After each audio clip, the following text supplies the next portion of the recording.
This just in, actor Chadwick Boseman has died. He was just 43 years old. Everybody is the hero in their own story. He, of course, starred in Black Panther. The impact of that is something that nobody can actually write about yet. I hope people are proud when they finish watching the movie. He broke stereotypes and became a role model for Black youth. Boseman had been fighting colon cancer for 4 years, but never spoke about his diagnosis. Boseman has probably begun a weight loss regimen for a future role. Superpower you wish you had in real life. I wish I could freeze time. You gotta get sick of hearing Wakanda. No, I want Wakanda. I want us to be Wakanda. Wakanda represents a thing that people are proud of, people aspire to. We know what it's like to be beneath and not above. And that is what we went to work with every day. If we're around here assuming that the black characters in the show are criminals on drugs and deadbeat parents, then that would be stereotypical, wouldn't it? He slid my resume back in his desk and said, "We'll be watching you."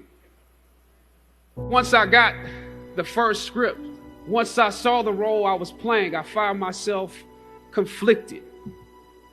The role wasn't necessarily stereotypical. A young man in his formative years with a violent streak pulled into the allure of gang involvement. That's somebody's real story. But I was conflicted because this role seemed to be wrapped up in assumptions about us as black folk. I was conflicted. It was just my luck that after filming the first 2 episodes, execs of the show called me into their offices and told me how happy they were with my performance. They wanted me to be around for a long time. They said, if there was anything that I needed, just let them know. That was my opening. I decided to ask them some simple questions about the background of my character, questions that I felt were pertinent to the plot. Question number 1, where's my father? The exec answered, well, he left when you were younger. Of course. Question number 2, in this script it alluded to my mother not being equipped to operate as a good parent. So why exactly would my little brother and I have to go into foster care? Matter of factly, he answered, well, of course, she's on heroin. That could be real, I guess. But I didn't want to assume that's what it was. If we're around here assuming that the black characters in the show are criminals on drugs and deadbeat parents, then that would probably be stereotypical, wouldn't it? That word stereotypical lingered. One of the execs pulled out my resume and began studying it. The other exec wore a smile, trying to live up to what they had promised me only a few moments before. If there's anything you need, just let us know. He slid my resume back in his desk and said, thank you for your concerns. We'll be watching you. I was let go from that job on the next day. A phone call from my agent. They decided to go another way. But when you have those moments alone, you start to wonder if there was a better way to handle it. And if you could have handled it better, maybe you could help your family. And then before you know it, you're broke.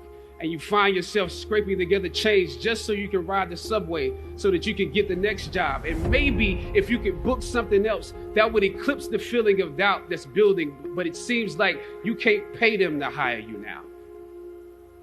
My agents at the time told me it might be a while before I got a job acting on screen again. We're hesitant about sending you out to some people right now because there is a stigma that you're difficult. We all know what it's like to be told that there is not a place for you to be featured, yet you are young, gifted, and black. We know what it's like to be the tail and not the head. We know what it's like to be beneath and not above. And that is what we went to work with every day because we knew that we had something special that we wanted to give the world, that we could be full human beings in the roles that we were playing, that we could create a world that exemplified a world that we wanted to see. Wakanda forever! Well, Wakanda is not, you know, it's not a real place. It's a fictitious place in Africa.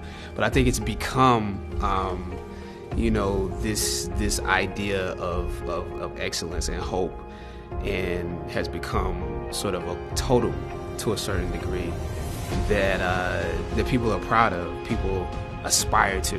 Wakanda represents a thing that can make people in real life want to live up to a certain thing. There are two little kids, Ian and Taylor, who recently passed from cancer.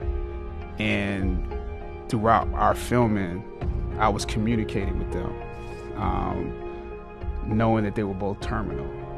And what they said to me is, and their parents said, they're trying to hold on till this movie comes.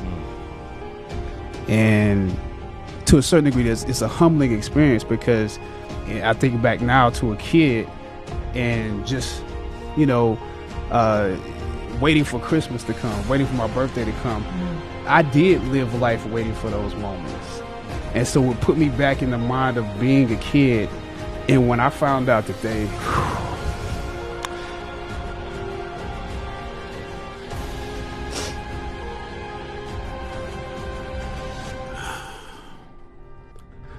yeah, it means a lot.